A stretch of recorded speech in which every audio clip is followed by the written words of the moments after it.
नमस्कार दोस्तों, हमारे चैनल में आपका स्वागत है। इस वीडियो में हम भारत की अविश्वसनीय खोजों और आविष्कारों के बारे में जानेंगे जिन्होंने दुनिया पर काफी गहरा प्रभाव छोड़ा है।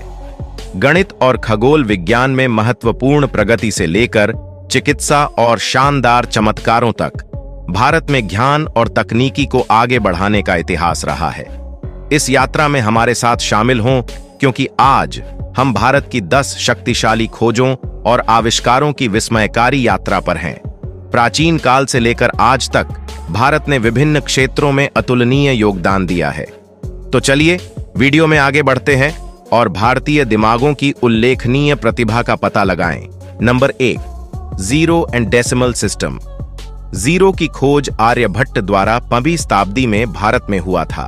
कुछ अमेरिकी गणितज्ञ यह मानते हैं कि एक अमेरिकी गणितज्ञ आमिर एक्सेल ने कंबोडिया में शून्य की खोज की थी, लेकिन अभी पूर्ण रूप से स्पष्ट नहीं है कि जीरो की खोज किसने किया है।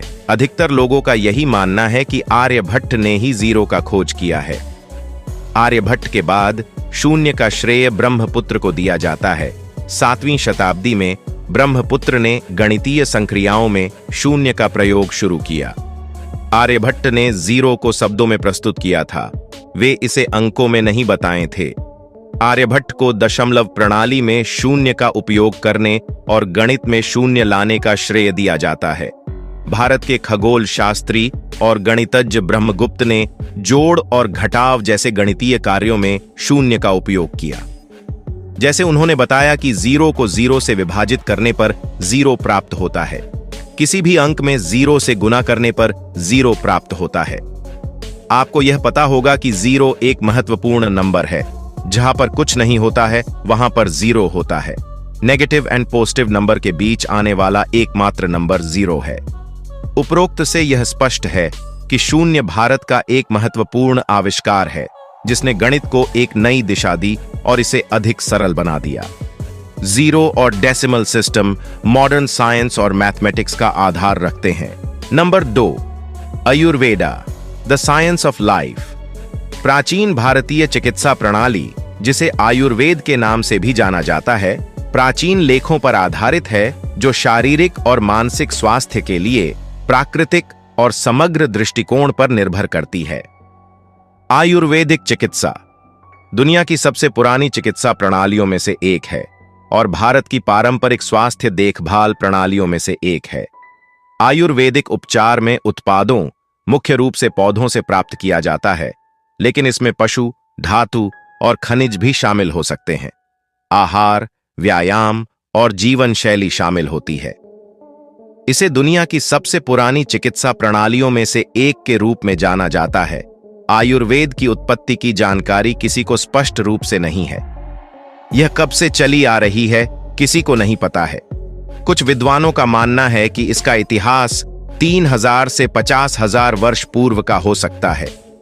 हिंदू धर्म के अनुसार आयुर्वेद के आदि आचार्य अश्विनी कुमार माने जाते हैं, जिन्होंने दक्ष प्रजापति के धड़ में बकरे का सिर जोड़ा था।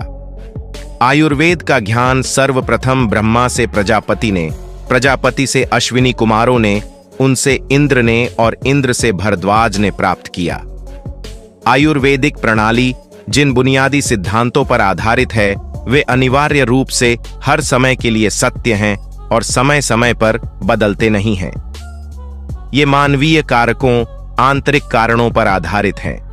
आयुर्वेद की उत्पत्ति का श्रेय अथर्ववेद को दिया जाता है, जहां कई रोगों का उनके उपचार सहित उल्लेख किया गया है। Number 3, yoga and meditation.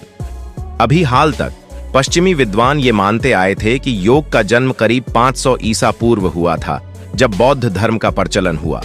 लेकिन हड़प्पा और मोहनजोदड़ो के खनन के बाद उससे प्राप्त योग मुद्राओं से ज्ञात हुआ है कि योग का चलन 5000 वर्ष पहले से ही था। योग विद्या में भगवान शिव को आदि योगी तथा आदि गुरु माना जाता है। भगवान शंकर के बाद वैदिक ऋषि मुनियों से ही योग का प्रारंभ माना जाता है। बाद में कृष्ण, महावीर और बुद्ध ने इसे अपनी तरह से विस्तार दिया। इसके पश्चात पतंजलि ने इसे सुव्यवस्थित रूप दिया। योग की शुरुआत भारत में हुई थी। आज के समय में भारत देश के कई राज्यों में योग में ध्यान दिया जा रहा है, जिसमें सबसे आगे उत्तराखंड राज्य है। उत्तराखंड के ऋषिकेश को योग नगरी के नाम से भी जाना जाता है। यह विश्व का सबसे पुराना विज्ञान है। योग शारीरिक और मानसिक स्वास्थ्य को बनाए रखने में बेहद महत्वपूर्ण है। इसके साथ ही आध्यात्मिक विकास में भी योग का खास स्थान है। योग के आधारभूत तत्व जैसे हठ, मंत्र, भक्ति, ज्ञान, कर्म आदि को हठ योग, मंत्र योग, भक्ति योग, ध्यान योग, कर्म योग आदि के नाम से पुकारा जाता है। वैदिक काल में एकाग्रता को बढ़ावा देने के लिए और सांसारिक कठिनाइयों को पार करने के लिए योगाभ्यास किया जाता था। पुरातन काल के योगासनों में और वर्तमान योगासनों में बहुत अंतर है। उस काल में यज्ञ और योग का बहुत महत्व था। ब्रह्मचर्य आश्रम में वेदों की शिक्षा के साथ ही शस्त्र और योग की शिक्षा भी दी जाती थी। योग का उद्देश्य हमारे जीवन का समग्र विकास करना है। विकास से तात्पर्य यहाँ शारीरिक, मानसिक, नैतिक, आध्यात्मिक व सामाजिक विकास से है। योग जीवन जीने की कला है। योग आसन शरीर, मन और आत्मा को नियंत्रित करने में मदद करते हैं। शरीर और मन को शांत करने के लिए यह शारीरिक और मानसिक अनुशासन का एक संतुलन बनाता है। योग तनाव और चिंता का प्रबंधन करने में भी सहायक है। योग आसन शक्ति, शरीर में लचीलेपन और आत्मविश्वास विकसित करने के लिए जाना जाता है। योगा और मेडिटेशन में क्या अंतर है? योगा और मेडिटेशन में सबसे बड़ा अंतर है बॉडी के मूवमेंट का। योग के दौरान अलग अलग आसनों के कारण बॉडी में मूवमेंट होता है, जबकि मेडिटेशन में ऐसा नहीं होता। मेडिटेशन यानी ध्यान लगाकर इंसान अपनी एनर्जी के जरिए किसी खास चीज, आवाज या सांस पर ध्यान केंद्रित करते हैं। हमेशा योग करने के बाद मेडिटेशन करने की सलाह दी जाती है। मेडिटेशन करने से मानसिक रूप से शांति महसूस होती है और दिमाग में ऊर्जा और पॉजिटिविटी महसूस होती है। दरअसल दिन भर काम में बिजी होने की वजह से शरीर के साथ ही दिमाग थक जाता है और उसकी एनर्जी खत्म हो जाती है। ऐसे में दिमाग को एनर्जी देने के लिए मेडिटेशन बहुत जरूरी है। मेडिटेशन के क्या फायदे हैं और इसे कैसे किया जाता है, इसके बारे में हमने इस वीडियो में बात की है। आप इस वीडियो के बाद जाकर देख सकते हैं। Number 4, astronomy. एस्ट्रोनॉमी को हिंदी में खगोल शास्त्र कहा जाता है। खगोल शास्त्र एक शास्त्र है जिसके अंतर्गत पृथ्वी और उसके वायुमंडल के बाहर होने वाली घटनाओं का अवलोकन, विश्लेषण तथा उसकी व्याख्या की जाती है। अब तक ब्रह्मांड के जितने भाग का पता चला है उसमें लगभग 19 अरब आकाश गंगाओं के होने का अनुमान है और प्रत्येक आकाश गंगा में लगभग 10 अरब तारे हैं। सभी प्राकृतिक विज्ञानों में से खगोलिकी एस्ट्रोनॉमी सबसे प्राचीन है। कुछ लोग गैलीलियो को खगोल शास्त्र के जनक मानते हैं, लेकिन ऐसा नहीं है। गैलीलियो आधुनिक खगोल शास्त्र के जनक हैं।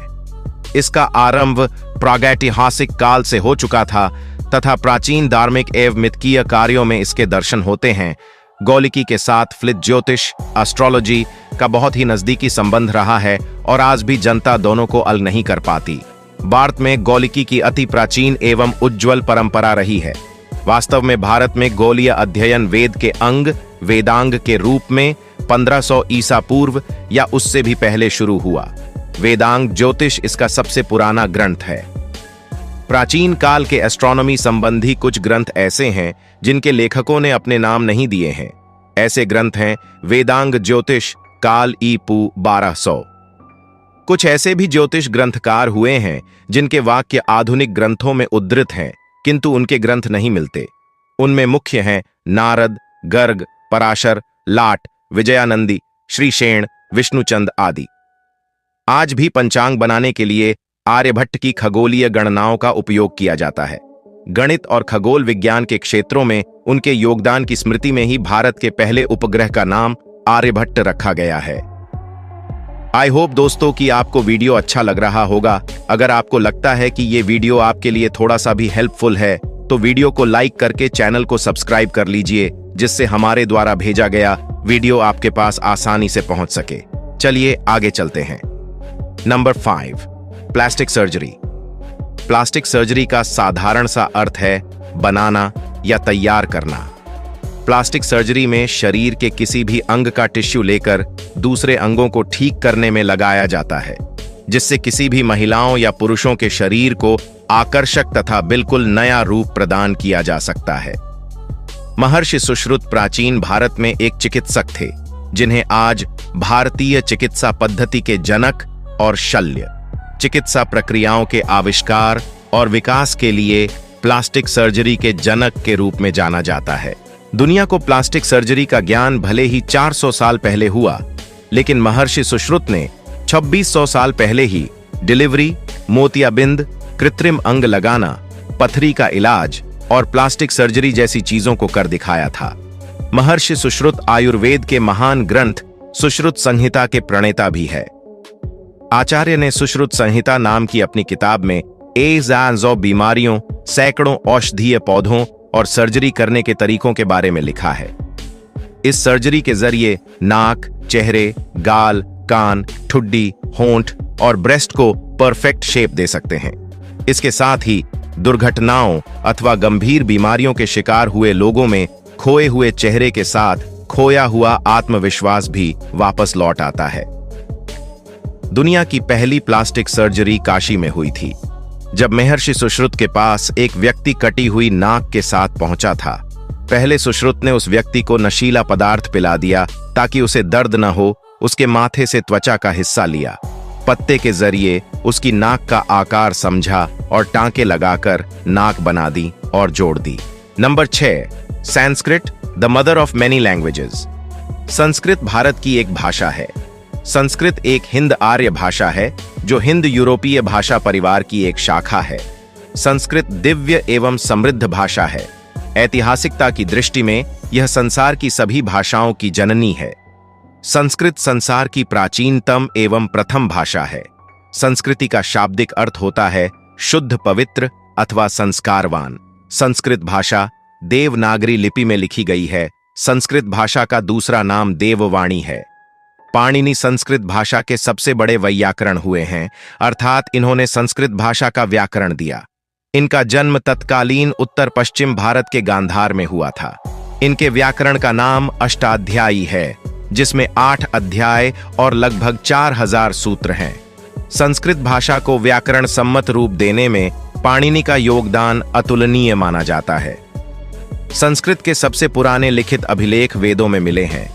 ये वो प्राचीन हिंदू ग्रंथ हैं जो 1500 और 1200 ईसा पूर्व के बीच रचे गए थे। दोस्तों, भारत एक ऐसा देश है जिसने काफी चीजों का खोज किया है, जिसके अगर हम वीडियो बनाए तो इस वीडियो को बहुत सारे पार्ट में डिवाइड करना पड़ेगा और वीडियो काफी लंबा हो जाएगा। अगर आपको इसका पार्ट 2 चाहिए तो कमेंट करके जरूर बताएं। चलिए मिलते हैं अगले वीडियो में। जय हिंद।